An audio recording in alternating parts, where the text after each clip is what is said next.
Good morning.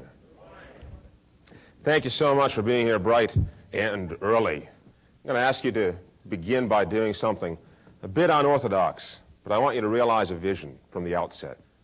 Look at the folks who are seated at your table. Look them square in the eye. Pay attention to them. What you see are visionaries. Are you saying, is that what a visionary looks like? That is what a visionary looks like. So if you're visionaries, let me ask you to do something quite simple, but mandatory.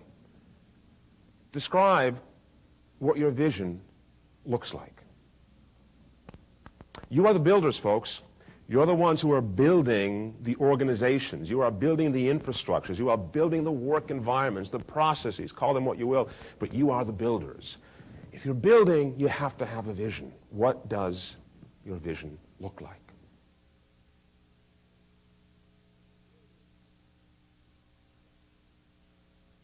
I've got three very simple thoughts that I want to share with you. These frameworks are not difficult to understand. They're not difficult to share and to map within your own organization and the problems that face the people that work in your organizations. The first is no fear management.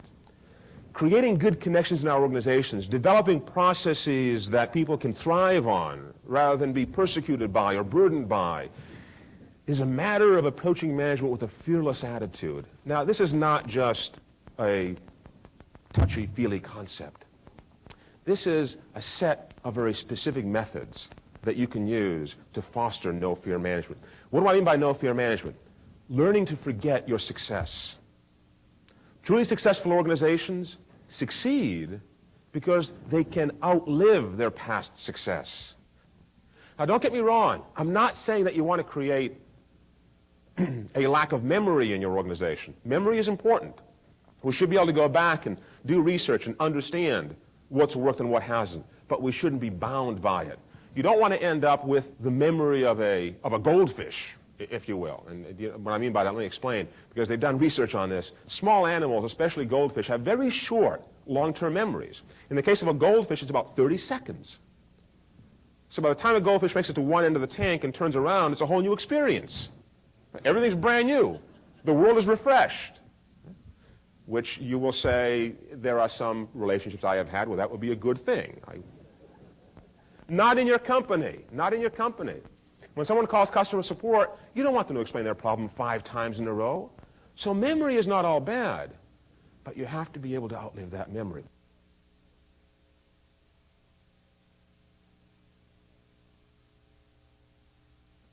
The knowledge chain is that series of activities that every organization goes through to bring a product from concept to cash. And the way it works is by dividing the organization into 2 major elements, its internal and its external practices and processes. Number 2, it looks at an organization as having an awareness and a responsiveness. The knowledge chain, a simple concept, one that you can measure, one that you can share with business people as well as IT people, with end users, and it creates a compelling vision of how we can understand the effects of the sorts of tools and technologies you are using to build in your organizations, because those effects are absolutely essential. Ask a simple question of anyone in your organization. How are we bringing people together? How do we connect people with process? How do we connect process with product and product with person? And how do we do that electronically? How do I save and capture that, but yet not be burdened, not be anchored by that knowledge? Difficult questions, yes, but important questions to answer. If you can't answer those, then your focus is not on the innovative capacity of the organization. Your focus is on past success. And perhaps you can afford that. I think most of us cannot.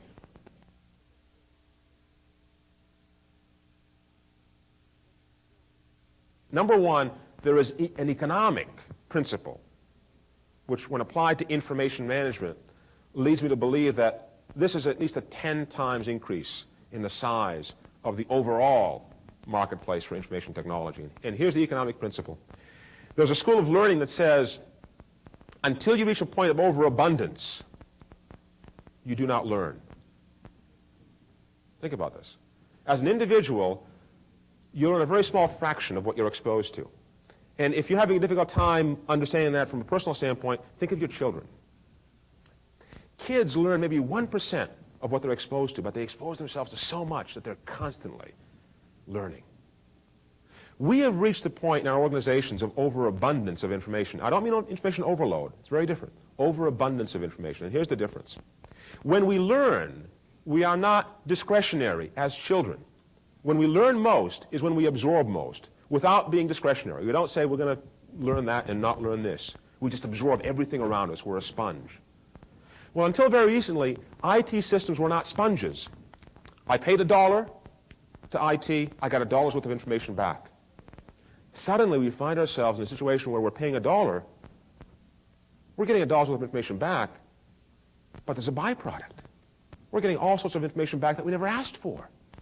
And the question is, does it have value? It doesn't have value if you attempt to pigeonhole it. It doesn't have value if you attempt to define beforehand how you're going to use that information. But it has incredible value from a mining standpoint.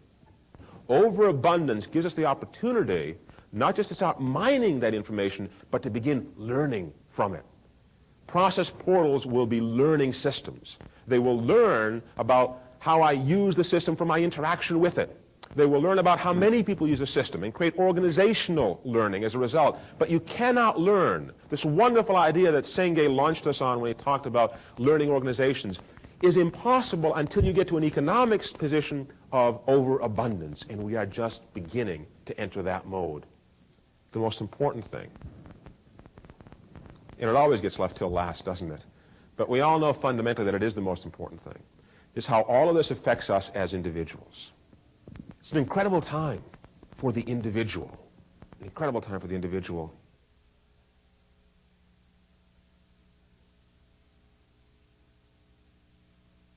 This typifies me. I have such value to my organization because of what I know, because of who I am. And I see something happening as a result of this. The veil is being taken away. It is possible for us now as individuals to fully appreciate, understand our contribution to the organization. And as a result, we will not tolerate organizational abuse. We'll walk. If my value is not being recognized, I'll go someplace else. So we have this friction. Individuals who are beginning to despise organization, and a very fundamental, I think, a base need for us to work as communities, in organizations, in teams. And I think it's really an anachronism more than anything else. I think the timing is the problem. That we haven't quite figured out in organizations how to appeal to the free agency that people have. You have a vision. You are the builders. Are you building organizations where these tools are going to make the lives of your kids any better? Not just more productive, more prosperous, more enjoyable. If you can answer yes, it's a good vision. It's a great vision. The connections are right. If you have to think about it, then you need to create that vision. Because without it, nothing gets built.